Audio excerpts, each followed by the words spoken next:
दोस्तों, खबर दिखाने से पहले आज ऊपर वाले से गुजारिश है कि किसी माँ बाप के घर पर ऐसा हादसा कभी ना हो, कभी ना हो। और अगर ऐसा हादसा हो भी जाए तो ऐसे पीड़ित परिवारों के साथ इस तरह का व्यवहार ना हो जो हम देख रहे हैं, सुन रहे हैं। दोस्तों, थोड़ी देर के लिए सोचिए, दिल पर हाथ रखकर सोचिए कि किसी जानने वाले या किसी पड़ोसी के घर में हादसा हो जाए, अग्निकांड हो जाए और जलकर उसका जवान बेटा या जवान बेटी मर जाए तड़प तड़प कर, और आप उसके घर पर अफसोस जताने जाएं, तो आप उसके आंसू पोंछेंगे या उसे डांटेंगे? चलिए आपको यूपी की राजधानी लखनऊ ले चलते हैं, जहां 2 दिन पहले एक इमारत में आग लगी और ये आग की वजह सिर्फ और सिर्फ सरकार का भ्रष्टाचार और सरकार की लापरवाही थी। जहां कुछ बच्चे तो रस्सी से उतरकर बच गए, लेकिन 15 से ज़्यादा बच्चे आग से जलकर या दम घुटकर मर गए। अब सोचिए, एक ऐसा हादसा जहां सीधे सीधे सरकार जिम्मेदार है और जहां सरकार कटघरे में खड़ी है, वहां अगर कोई मुख्यमंत्री उस प्रदेश का उन पीड़ित परिवारों से मिलता है तो क्या उसका सलूक ऐसा होना चाहिए? अब जरा इस महिला के, इस मां के दर्द को सुनिए, जिनका जवान बेटा लखनऊ के इस अग्निकांड में उसकी दम घुटने से मौत हो गई। अब जब योगी जी और उनके सरकारी अमला, सरकारी अधिकारी मिलने गए, जाहिर तौर पर आंसू पोंछने जाना था, और ऐसे मौके पर जहां सरकार की लापरवाही से जवान बेटा चला जाए, वहां पर घर वाले कुछ ना कुछ बोलते ही हैं कि साहब, अगर ये सावधानी बरती गई होती, अगर ऐसा किया गया होता तो ये हादसा ना होता, मेरा बच्चा बच गया होता। इस तरह की बातें होती हैं और समझाया जाता है, यही नेता का काम है। लेकिन योगी जी, जी हाँ, उनका क्या सलूक था, वो भी इस अभागी महिला से सुनिए। के लिए कि वहाँ का सिस्टम सही नहीं था। तो मुख्यमंत्री जी का जवाब था कोई? उनका जवाब यही था, इस समय हम भाषण सुनने के मूड में नहीं हैं। अब बहुत सी न्यूज़ एजेंसियों ने डर के मारे योगी जी का वो जो भाषण देने वाली बात थी उसको म्यूट कर दिया, चलाया नहीं। लेकिन ये जो एबीपी के रिपोर्टर हैं, वाकई में इनकी तारीफ़ करूँगा, इनकी हिम्मत की तारीफ़ करूँगा कि इन्होंने सब कुछ साफ साफ दिखाया। कम से कम दुख में एबीपी का रिपोर्टर, ये जो रिपोर्टर है, पत्रकार है, कम से कम दुख की घड़ी में ये जो एबीपी का रिपोर्टर है, इसने तथ्यों को साफ साफ रखा। तो मुख्यमंत्री जी का जवाब था कोई? उनका जवाब यही था, इस समय हम भाषण सुनने के मूड में नहीं हैं। अब दोस्तों, जिस घर में हादसे होते हैं, सरकार की लापरवाही की वजह से होते हैं, इस तरह की घटनाएं होती हैं, वहाँ पर मुख्यमंत्री हमेशा झुकते हैं। और यही मुझे लगता है एक मानवीय पहलू है, यही संवेदनशीलता, यही टॉलरेंस है। और मैंने भी अपने 28-30 बरस के कैरियर में तमाम ऐसे मौके देखे हैं जहाँ नेताओं को बात सुननी पड़ती है, क्योंकि पीड़ित परिवार जो है वाकई पीड़ित होता है। लेकिन पता नहीं क्यों योगी जी का मिजाज ऐसा क्यों हो गया। आगे इस पर एक्सपर्ट से बात करेंगे। अब दोस्तों, अगर अपने दिल की बात आपके आगे रखूं तो योगी आदित्यनाथ को इस हादसे के लिए माफ़ी मांगनी चाहिए थी, उस महिला से, या जितने भी बच्चे जो इस दुनिया में अब नहीं रहे, उनके माँ बाप से माफ़ी मांगनी चाहिए। यही अफसोस करने का तरीका होना चाहिए, क्योंकि यहाँ पर सरकार की ही गलती है। वो चाहे लखनऊ डेवलपमेंट अथॉरिटी हो, वो चाहे बिजली विभाग हो, वो चाहे पुलिस हो, वो चाहे फायर सर्विसेज हो, सबने मुझे कहना पड़ेगा पैसा लेकर रिश्वत लेकर एनओसी दी, क्योंकि ऐसी इमारत में आग लगनी ही थी और वहां पर लोगों को मरना ही था, बचना नहीं था, क्योंकि दरवाजे पहले ही पैसे ने बंद कर दिए थे। कुत्ते हैं, सारे के सारे कुत्ते हैं। हमने अपनी आंखों से देखा लड़कों को गिरते हुए, मरते हुए, पूरा रूह कांप रहा था। एक के बाद राजनाथ सिंह आ रहा है, अब मरने के बाद योगी जी आ रहे, क्या कर लेंगे, क्या उखाड़ लेंगे? और जिस समय घटना हो रही है उस समय किसी मंच में आप जाकर के भाषण दे रहे हो। हम आपको इसलिए चुनते कि आप भाषण दो। दीवार काट दी जाती तो शायद बहुत से बच्चों की जान बच जाती, क्योंकि जो मैं रिपोर्ट्स पढ़ रहा हूँ या डॉक्टर्स की जो रिपोर्ट्स आ रही है उसमें ये है कि फायर से ज्यादा दम घुटने से लोगों की जान चली गई। दोस्तों, जो बड़ा सवाल है वो ये है कि ये कैसा लोकतंत्र है, ये कैसा दौर है जहां जनता की चुनी हुई सरकार जनता को ही फटकार लड़का रही है, जनता को ही डांट रही है। और ऐसे मौके पर, ऐसे संवेदनशील मौके पर, ऐसे गमजदा मौके पर जहां दुश्मन भी अक्सर साथ खड़ा हो जाता है। अब दोस्तों, योगी जी तो एक ऐसे मठ से आते हैं, एक ऐसे मठ से आते हैं जहां से प्रेरणा कबीर ने ली, गुरु नानक ने ली, जो सहिष्णुता के लिए, टॉलरेंस के लिए, संयम के लिए जाना गया, गोरखनाथ पीठ। लेकिन आपा क्यों खो दिया? क्यों इस तरह का मिजाज योगी आदित्यनाथ का रहा? ये सवाल पूछा जाना चाहिए। ये प्राइवेट कंपनी नहीं है, ये सरकार है, और यहां आपको ऐसे मौके पर संवेदनशील होना पड़ेगा, होना पड़ेगा। सफाई आपको देनी पड़ेगी, माफी मांगनी पड़ेगी। सवाल इस बात का है कि जब इस सवाल को लेकर मैं लखनऊ मैंने फोन मिलाया, बहुत से पत्रकार तैयार नहीं हुए, और मैं दाद देता हूं इन साहब की, शरद प्रधान की, 40-45 वर्षों से पत्रकारिता कर रहे हैं, ये तैयार हुए। उन्होंने कहा मैं बोलूंगा, बताऊंगा, बहुत कुछ बताऊंगा। शरद प्रधान को सुनिए, सीनियर जर्नलिस्ट हैं, बेखौफ है। मेरा जो पहला सवाल है शरद साहब, कि आप तो 40 साल से 35-40 साल से राजधानी लखनऊ में तमाम मुख्यमंत्रियों को आपने देखा। 48 साल हो गए जर्नलिज्म में। ठीक है, मैं ठीक कर लेता हूँ, 48 साल से आप हैं लखनऊ में, और आपने कई मुख्यमंत्रियों को देखा। बहुत से हमारे दोस्तों की उम्र नहीं होगी जितने साल से आप पत्रकारिता कर रहे हैं। मेरा जो स्पेसिफिक क्वेश्चन है कि एक परिवार की जवान जलकर मर जाती है सरकार की लापरवाही की वजह से, और मुख्यमंत्री वहां जाके जब वो अपनी व्यथा सुना रहे हैं, योगी जी कह रहे हैं भाषण मत करो, भाषण मत करो, काम की बात करो। ये जो एक एटीट्यूड है, इतना असंवेदनशील होना, जब आप एक जिम्मेदारी के पद पर आप बैठे हो, इतना तो कोई पुलिस का सिपाही नहीं होगा ऐसे मौके पर। इसको आप क्या कहेंगे? क्या योगी जी का मिजाज इस तरह का है, इस तरह का उनका मिजाज है, इस तरह का ही व्यवहार है, शॉर्ट टेम्पर्ड है? देखिए, ये बिल्कुल दीपक आपने बिल्कुल ठीक कहा, शॉर्ट टेम्पर्ड है, और ये संवेदनशीलता उनसे उम्मीद करना मुझे लगता है कि ये हमारी बेवकूफी है। क्योंकि मैंने तो योगी जी पे किताब भी लिखी है, पब्लिश्ड बाय पेंगुइन, और पूरा उसमें वो अकेली किताब है जिसमें जो क्रिटिकल बातें भी हैं, बहुत सारी चीजें हैं। तो इसलिए मेरा मानना ये है कि योगी जी को क्योंकि शायद वो इस वजह से, क्योंकि मठाधीश हैं इतने वर्षों से, तो मठाधीशों को सवाल सुनने की आदत नहीं होती है। वो सिर्फ चाहते हैं कि आप नतमस्तक होइए और जो वो कहें उस पे हाँ करिए। और चीफ मिनिस्टर बन जाने के बाद तो और ज्यादा ये एरोगेंस और बढ़ जाती है कि भाई इतना हमारा वक्त क्यों खराब कर रहे हो? वो तो आए हैं एक फोटो ऑप्टिक्स के लिए कि भाई उनको बताना है दुनिया को कि मैं बहुत फिक्र है मुझे लोगों की, बेचारे आप कह रहे हैं फोटो खिंचवाने गए थे योगी जी, जनरली आंसू पोंछने नहीं गए थे? ये आंसू पोंछने, ऑफिशियली आंसू पोंछने गए हैं, लेकिन जिस तरीके का व्यवहार है उससे साफ ये दिख रहा है कि वो फॉर्मेलिटी निभाने गए। और फॉर्मेलिटी यही होती है कि भाई दुनिया को पता लगे, हमारी फोटो जाए कि हमने देखो क्या क्या बड़ा काम कर दिया, हम चले गए उसके यहाँ तक। वरना जनरली योगी जी इस तरीके के तमाम मामले हैं जहां वो जाते नहीं है, लोग आते हैं उनके पास, और परिवार संवेदन, चाहे बड़े बड़े मर्डर्स हुए हों तो परिवार जाता है उनके घर और सिर्फ उनको सुनता है, जनरली कोई सवाल नहीं पूछता। ये कॉमन सी हैबिट बन चुकी है। तो यहाँ पे भी उनको ये लगा होगा कि ये जो है, अरे मुझे तो सब पता है, मैं तो सर्वज्ञानी हूं, मुझे कौन होती है औरत बताने वाली। उनकी ये सेंसिटिविटी जो है, जो जिंदगी और मौत से के बीच में, जो परिवार जिसके घर का एक बच्चा या बच्ची खत्म हो गया हो, आग में झुलस गया हो, केवल इस वजह से कि सरकार ने आंख में पट्टी बांध रखी है और कान में रुई लगा रखी है। ये बिल्डिंग जहां पे आग लगी थी दीपक, हम आपको बता दें, ये इस तरह के कंस्ट्रक्शन लखनऊ में सैकड़ों नहीं हजारों की तादाद में होंगे इस तरह की बिल्डिंग। ओहो, हजारों के कंस्ट्रक्शन है। हम इस तरीके के हजारों मिलेंगे, और जहां पे छोटी सी जगह में नक्शे पास हुए नहीं हुए, लखनऊ डेवलपमेंट अथॉरिटी को आपने दक्षिणा चढ़ाई और आपको इजाजत मिल गई, फायर डिपार्टमेंट को आपने दक्षिणा चढ़ाई तो आपको फायर का क्लियरेंस मिल गया, बिजली डिपार्टमेंट को आपने पैसा दे दिया, वो भी चल गया।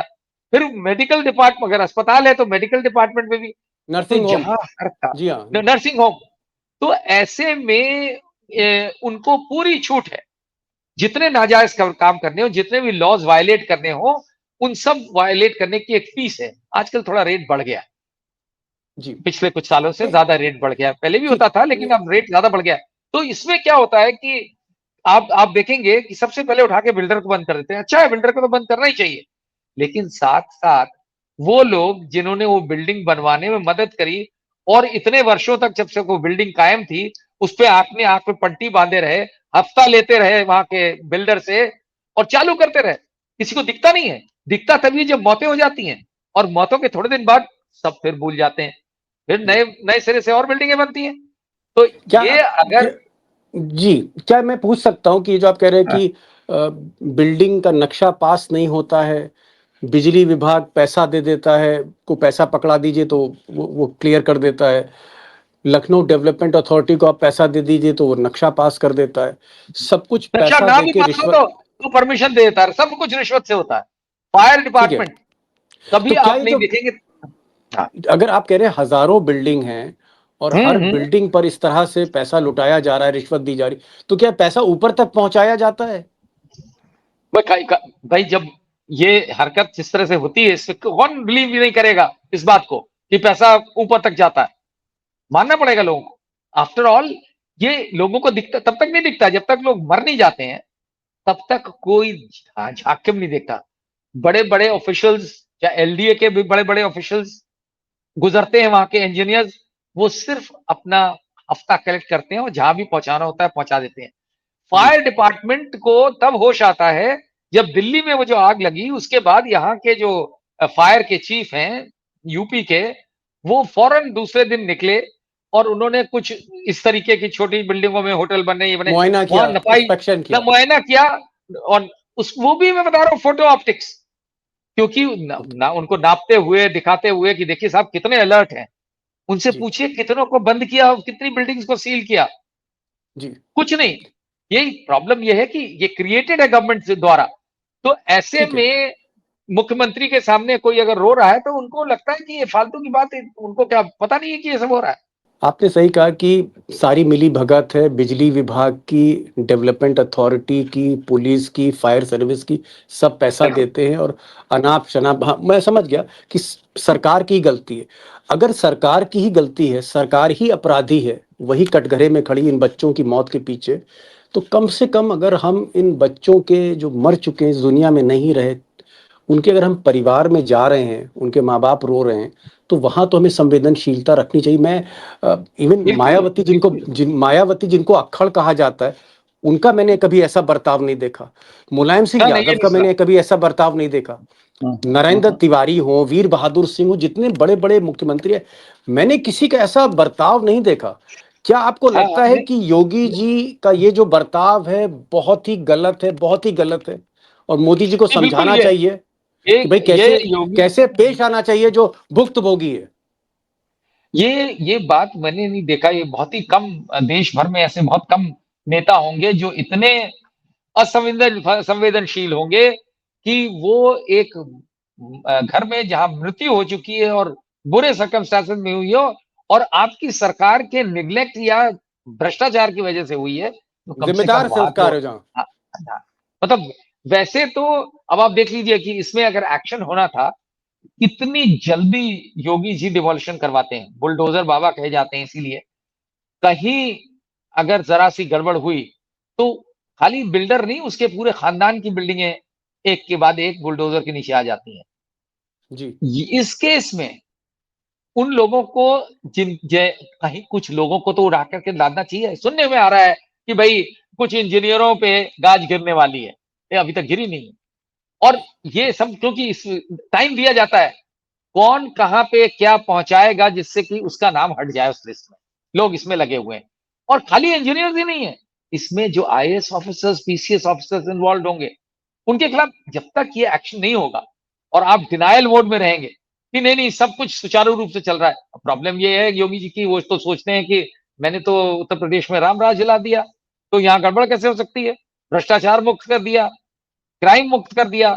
तो यूपी तो डिफरेंट है ना ये, वो कौन सा यूपी है मुझे नहीं पता, वो किसी और जी, प्लेनेट में होगा जहां पे रामराज आ चुका होगा। यहाँ पे तो स्थिति जी, हकीकत यही है। आप सोचिए कि अगर आप वाकई में सनातन धर्म जिसकी आप बहुत जोर जोर से गाते हैं कि आप सनातन धर्म के संरक्षक हैं और सनातन धर्म में बिलीव करते हैं, दीपक आप खुद भी जानते हैं क्या सनातन धर्म ये सिखाता है कि आपको संवेदनशीलता नहीं होनी चाहिए? क्या ये सिखाता है सनातन धर्म कि आपके यहाँ अगर किसी के यहाँ कोई मर गया है, आप जा रहे हैं, तो उसको आप डांटिए इस वजह से क्योंकि उसने एक दो सवाल उठा दिए? हमने देखा है तो मुख्यमंत्रियों को जाते हुए इस तरीके की आग, प्रधानमंत्री को भी देखा है।